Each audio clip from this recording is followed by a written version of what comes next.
So we're in the catering, the restaurant industry. Before lockdown it was going well. We getting new customers in, all the advertising, Facebook, the emails, things like that was working nice. So we've been building quite a nice customer base. So before lockdown, things were rolling over and we were getting our targets that we wanted to get. And obviously you took a big hit during April. How have things improved since you've been able to do deliveries? Well, as you know, April we've been closed completely. Deliveries, the first week was nice and busy, but after that it's now averaged out, but it's still 40% of what we used to do. We're only doing now 40% of our turnover, so still very slow, very hard, trying to now work things back up again, starting from basically from 2 years ago. And what were you doing for your staff during the hard lockdown period? Well, the staff that we've paid half their salary, so at least they had a bit of money for rent and things like that. They're not getting kicked out of where they're staying. And then afterwards now, we've now got everyone on more or less on a half-day work days. So again, at the end of the month, they will definitely have salaries. All of them will have salaries. All of them can pay rent with a little bit of food. And then as we see, as it gets busy and things, then we'll just see, more guys coming on for longer shifts, more shifts, and then we can get back to what we were doing before the lockdown again. So there's going to be no gatherings of 10 people by level 2.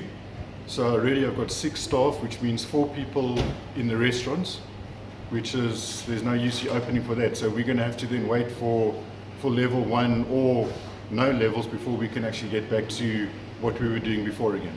Being experienced in the catering and food industry, how would you have done things differently if you could have had an input into this whole situation? Walk-ins, you're allowed to go to Pick and Pay. You're allowed to queue to go to Pick and Pay, to go shop around, but you can't queue to come to get your takeaway. You're not even allowed to phone an order in, do like a drive-in where you phone your order in and we'll deliver to your car. It's literally Mr. Delivery, Uber Eats, and if we've got a delivery. So what I would have done differently is allowed takeaways.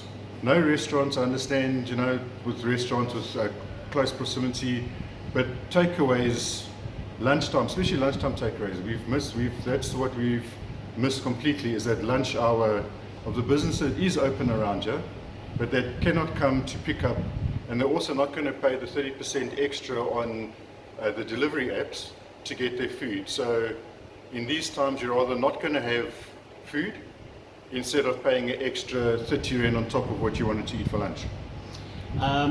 You were saying that businesses who have multiple branches have been consolidating and just sending deliveries out from one of their branches. Yes, there's a restaurant up the road here by us, so they've closed their one shop, but they've opened up the other shop, which is also just down the road, and they've now starting delivering from that side. So again, staff-wise, they've literally cut their staff down to quarter, because there's no restaurant, there's no anything like that. So you've got your chefs, your manager, and you've got your the guys that's doing deliveries, which is maybe 2 guys that you've got on that side. So again, their staff is gone.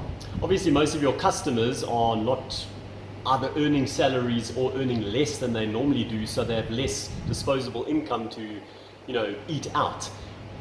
When things do eventually get back to normal, whatever that's going to be one day, how long do you see the restaurant industry in general getting back to where it was? I think it's going to be very long. I think, again, we've been now conditioned that takeaways is the way to go, deliveries is the way to go. So the more we conditioned in doing that, the less people are going to come into a restaurant and sit down and eat.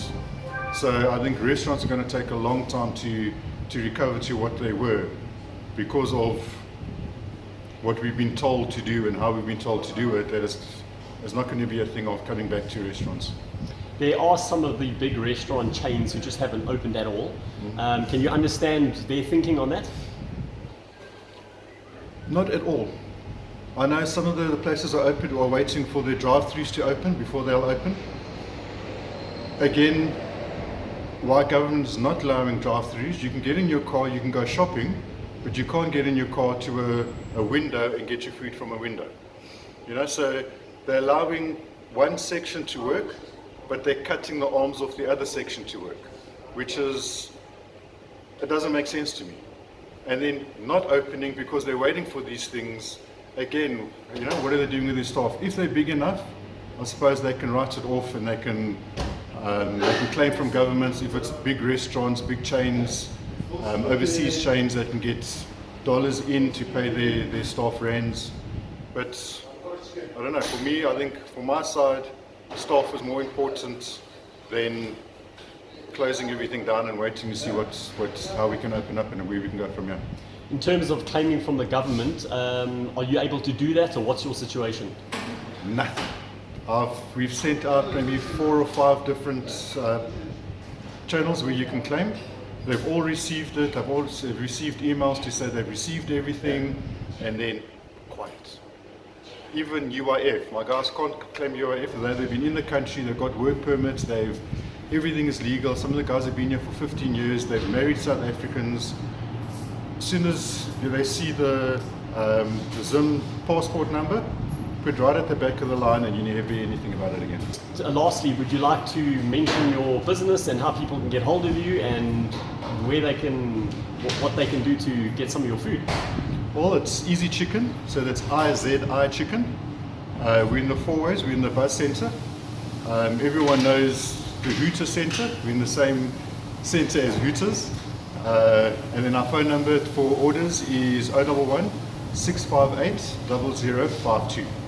And can they order through your website or your app? They can order, we've got an app, so we've got an Easy Chicken app, Mr. Delivery, Uber Eats, and then they can also phone through the order. We've got a delivery bike that we can do deliveries, and then also phone through the orders, and then we can organise it from there. Of course, another part of your business that hasn't operated at all is your trailer. That's obviously been a huge hit to anyone that works in that type of industry.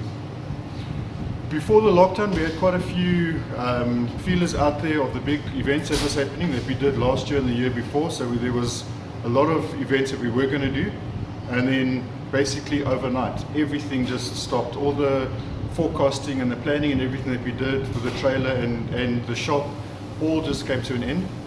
And the trailer is literally parked with the wheel, the tires going flat, and that's what we've got at the moment. Well, I mean, talking about forecasting, you know, all businesses need to do that to survive and understand what they need to order and how their business is going to go, and that's become absolutely impossible with the current situation. It's literally day to day. What we do today, tonight I place the orders for what I think we're going to do tomorrow. If it's too much, then I don't order for the next day, and then so it's literally we're doing day to day. There's no forecasting, there's no month end, there's no year end, there's nothing like that. It's just literally survival mode day to day. Thanks and all the best. Thank you.